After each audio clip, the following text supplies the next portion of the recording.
नमस्कार, मी पंजाब डक. आज आहे 25 जुलै 2026. आज आषाढी एकादशी निमित्त महाराष्ट्रातल्या शेतकऱ्याला अंदाज देणार आहे. ह्या अंदाजामध्ये काय सांगणार आहे, कोणतं धरण कधी भरणार आहे, म्हणजे जायकवाडी धरण भरणार आहे का नाही, आणि त्या शेतकऱ्यासाठी मग आनंदाची बातमी आहे का नाही, ते एक अंदाज देणार आहे. राज्यात आता पावसाचं सत्र कसं राहणार आहे ते एक सांगणार आहे. आणि त्याच्यानंतर राज्यात हे पाऊस कधीपर्यंत राहणार आहे त्याचा सविस्तर अंदाज देणार आहे. तर राज्यातल्या सर्व शेतकऱ्याला सांगू इच्छितो की आज 25 जुलै 2026 पासून ते राज्यामध्ये जवळपास 4 ऑगस्टपर्यंत राज्यात दररोज विखुरलेल्या स्वरूपाचा पाऊस पडणार आहे. पण तो पाऊस आता रिमझिम स्वरूपाचा नसणार आहे. आता काय होणार आहे, दुपारनंतर ऊन पडणार आहे, दुपारी 2-3च्या नंतर काळोकुट्ट आभाळ येणार आहे, आणि अर्ध्या घंटाचा 1 तासाचा जोराचा पाऊस पडणार आहे. म्हणून हा अंदाज सर्व शेतकऱ्यांनी लक्षात घ्यायचा. तर राज्यात जिल्ह्यावाईज सांगायचं झालं तर सुरुवातीला आपण इकडं जे वंचित जिल्हे आहेत त्यांच्यासाठी सांगतो. एक म्हणजे सोलापूर जिल्ह्यासाठी आनंदाची बातमी. हे यात्रा परतल्याच्या नंतर म्हणजे आजपासूनच माझी यात्रा निघाली की लगेच राज्यामध्ये सोलापूर जिल्ह्याला देखील चांगला पाऊस पडणार आहे, म्हणून आनंदाची बातमी. धाराशिव जिल्ह्यात देखील पाऊस पडणार आहे, लातूर जिल्ह्यात देखील पडणार आहे, ह्या 5-6 दिवसामध्ये पडणार आहे.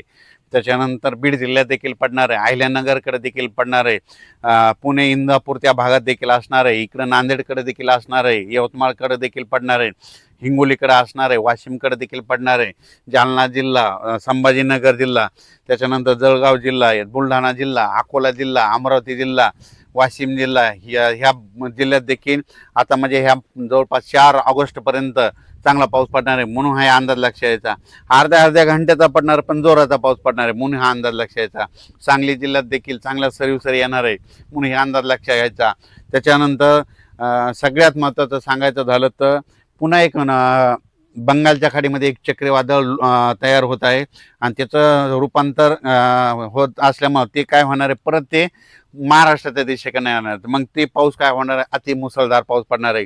चंद्रपूर, नागपूर, वर्धा, भंडारा, यवतमाळ, अमरावती, त्याच्यानंतर नागपूर, त्याच्यानंतर इकडं जळगावकडे जाईन, पुन्हा इंदोर, भुवनेश्वर, इंदोरकडे जाणार आहे, बुरामपूरकडे तसं जात पुन्हा इकडं नाशिककडे जाणार आहे, पुन्हा नंदुरबारला मुसळधार पाऊस पडणार आहे. असं करत करत ते पाऊस पुन्हा नाशिक एरियाकडे वळणार आहे, सुरतकडे जाणार आहे, गुजरातकडे पडणार आहे. त्याच्यामुळे काय होणार आहे, परत नाशिककडे पाऊस पडणार आहे. त्याच्यामुळे परत पुन्हा एकदा नद्याला पाणी वाढणार आहे. जे धरण क्षेत्राचा कॅचमेंट एरिया त्यामध्ये पाऊस येणार आहे, म्हणून त्यासाठी आनंदाची बातमी. म्हणजे सांगायचं झालं तर आणखीन जवळपास 4 ऑगस्टपर्यंत राज्यात बऱ्याच भागामध्ये पाऊस पडणार आहे, म्हणून हे अंदाज सर्व शेतकऱ्यांना लक्षात घ्यायचा. अर्ध्या तासाचा पडणार आहे पण जोरदार पडणार आहे, म्हणून हे अंदाज सविस्तर लक्षात घ्यायचा. तर माझा परभणी जिल्हा म्हणून परभणी जिल्ह्यात देखील आज दुपारनंतर, आज 25 तारखेला देखील दुपारनंतर चांगला वेगवेगळ्या भागात जोराचा पाऊस पडणार आहे, म्हणून परभणीकरांसाठी आनंदाची बातमी.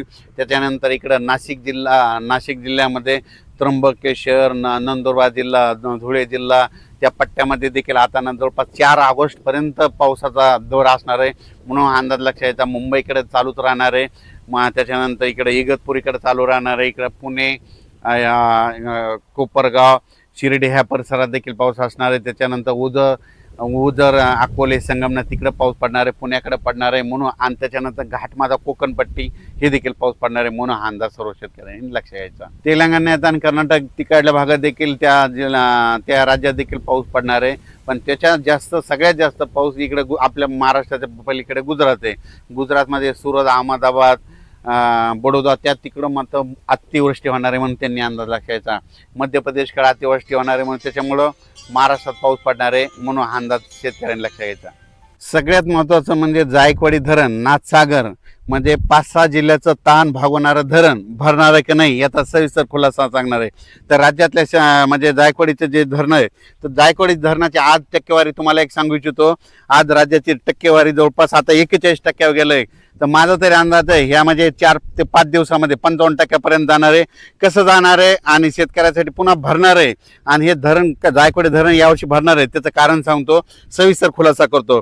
तर तुम्हाला एक सांगू इच्छितो, जायकवाडी जे धरण आहे, जायकवाडी धरणाचे म्हणजे पाणी कुठून येतं आहे, एक हरिश्चंद्रगड आहे आणि एक रतनगड आहे बघा. तर तुम्हाला सांगतो, हरिश्चंद्र गडामधून आंबी धरण आहे ते भरलेलं आहे, त्या मुळा नदीवरचे धरण आहे, त्याच्यानंतर निळवंडे धरण आहे, ते जवळपास भरत आले. त्याच्या खाली मुळा धरण आहे आणि त्याचं पाणी काय होतं राहुरीला येतं, राहुरून नेवाशाकडे येतं आणि ते गोदावरी नदीला लागतं. त्याच्यानंतर रतनगड आहे, रतनगडमध्ये प्रवरा नदी तिथून उगम पावती. तिथं काय होतं भंडारा धरण आहे, ते भंडारदारा देखील भरलं. तिचं पाणी निळवंड्याला येतं, निळवंड्यातून आढळायला येतं. हे आढळा निळवंडे आणि त्याच्या बाजूचे छोटे छोटे सगळे जे धरण आहेत हे सगळे भरलेत आणि त्याचं काय होतं त्याचं पाणी लगेच गोदावरीकडे येतं. त्याच्यामुळं जायकवाडी धरणासाठी पाणी येण्यासाठी खूप चांगलं आहे. त्याच्यानंतर तुम्हाला एक सांगू इच्छितो, इगतपुरी आणि घोटी. इगतपुरी आणि घोटीमध्ये त्याच्या बाजूला कोणतं धरण आहे, एक दारणा धरण आहे, भाम धरण आहे, कडवा धरण आहे, भावली धरण आहे. हे असे त्याच्या पुन्हा छोटे छोटे 1-1, 2-2 TMCचे धरण आहेत, ते जवळपास सगळे भरले आहेत. आणि त्या ते जे दारणा धरण आहे त्याचं पाणी काय होतं तिथं नांदूर मधनेश्वरला येतं. मग नांदूर मधनेश्वरला तिथं गोदावरी नदी आहे. मग त्या तिथं आल्याच्या नंतर ते नांदूर मधनेश्वर भरलेलं आहे. आणि नांदूर मधनेश्वरला धरणाला पाणी कुठे येतं, त्र्यंबकेश्वरला येतं. त्र्यंबकेश्वर मग तिथं गोदावरीचं उगम स्थान आहे. मग ते त्र्यंबकेश्वरला काय झालं की त्या ठिकाणी गंगापूरचं धरण आहे. ते गंगापूरचं धरण जवळपास आता भरलेलं आहे. आता त्याचं पाणी नाशिककडे येतं, नाशिकमधून नांदूर मधनेश्वरला येतं. आणि विशेष म्हणजे हे सगळं पाणी गोदावरी नदीकडे येत असतं. पण येत असताना काय होईल तुम्हाला एक सांगू इच्छितो,